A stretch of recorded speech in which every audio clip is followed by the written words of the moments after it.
मैं हूं श्याम और भारतीय रेलवे मेरा ALP 2024 से फाइनल सिलेक्शन हुआ है। मैं आपको बता रहा हूं कि जब मैं तैयारी करता था तो एक ट्रेड का सेक्शन होता है, CBT 2 में आता है। उसकी एक मस्त कहानी है भाई साहब, वो इतना ज़्यादा इम्पोर्टेंट है। क्यों, कैसे, ये मैं बता रहा हूँ। जब मैं तैयारी करना स्टार्ट किया था तो CBT 1 तो कर लिया आसानी से। CBT 2 में जो ट्रेड का पार्ट होता है भाई साहब, इतना ज़्यादा उसने परेशान किया था। मैं भी ITI मैंने किया था, इलेक्ट्रिशियन से, प्राइवेट से किया था, इसलिए मैं क्लास ज़्यादा नहीं था, तो मैंने भी क्लासेस तो नहीं ले रखी थी, इसीलिए मुझे ट्रेड पढ़ने में प्रॉब्लम हो रहा था। तो जब मैं तैयारी करता था तो बुक पढ़ने के लिए बुक पढ़ता था। SK झा सर का बुक लिया था, मैंने बताया जैसे।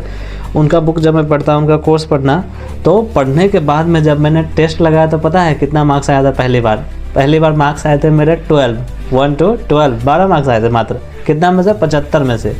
भाई साहब मैं शौक हो गया कि अब मेरा क्या होगा भाई, ये 12 मार्क्स से क्या होगा, नॉर्मलाइज भी नहीं है। तो क्या हुआ, फिर मैं पढ़ते गया, रिवीजन करते गया। नेक्स्ट जब मैंने अगले दिन टेस्ट मारा था तो इस बार आया मेरा 14 मार्क्स, 2 मार्क्स मात्र इंक्रीज हुए।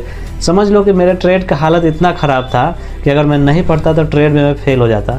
फिर मैंने एक तरीका लगाया कि अब जो पार्ट A जो स्कोरिंग सब्जेक्ट है अपना, जिससे मेरिट बनती है, उसमें मेरे 80, 79 इतने मार्क्स आ रहे थे।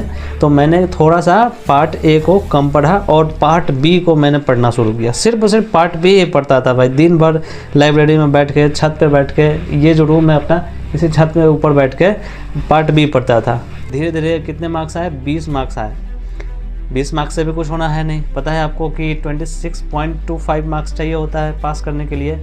अब क्या किया जाए, फिर मैं उसी को बस ट्रेड ही सुबह शाम सिर्फ ट्रेड ही पढ़ता था। करीब 7 घंटा 8 घंटा सिर्फ ट्रेड ही पढ़ता था। उसके बाद जो टाइम बचता था उसमें मॉक टेस्ट लगाता था और फिर पार्ट A का सेक्शन करता था। तो मेन मेरा ट्रेड हो गया उस टाइम पे, क्योंकि एग्ज़ाम CBT 2 का सर पर था। क्या करे, करना तो है कुछ, तो सिर्फ ट्रेड पढ़ता था। और फिर धीरे धीरे मार्क्स मेरे इंक्रीज़ किए। बार रिवीजन होने के बाद में एक बार मेरे मार्क्स आए फिर 20 के बाद में फिर मेरे मार्क्स आए 23 मार्क्स आए। तो मुझे लगा कि हाँ अब तो कुछ हो रहा है। फिर अगले दिन मैंने टेस्ट मारा रिवीजन वगैरह करने के बाद। इस बार मेरा मार्क्स आया 5 मार्क्स।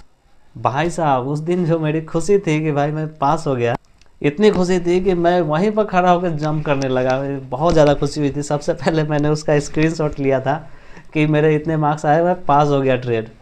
फिर क्या हुआ, अगले दिन फिर 1 मार्क्स और बढ़ा। तब मैंने सोचा कि भाई अब बढ़ रहा है, कुछ तो बढ़ रहा है।